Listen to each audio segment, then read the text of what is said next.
السلام عليكم. اليوم بغيت نشارك معكم الفطور ديالي ان شاء الله يا ربي.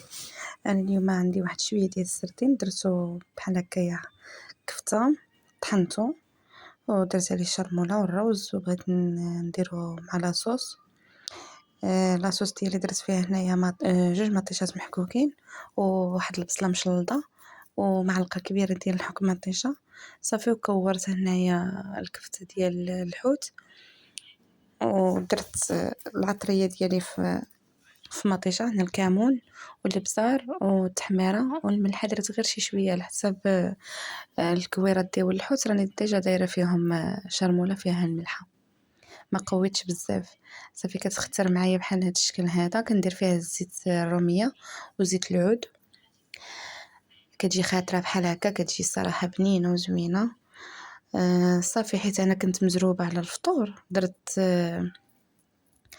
الماء سخون. هنا راها وجدات، هذاك هو الشكل ديالها، هذا هو الشكل ديالها النهائي، كتجي زوينه صراحه، جربوها. وهنايا بغيت نشارك معكم حتى قليان ديالي، طريقتي في القليان ديال الحوت. هذاك السر ديال الاخر اللي بقى ليا او الشطون، درتو بحال هكا في الطحين رطب صافي وقليته في الزيت سخونه.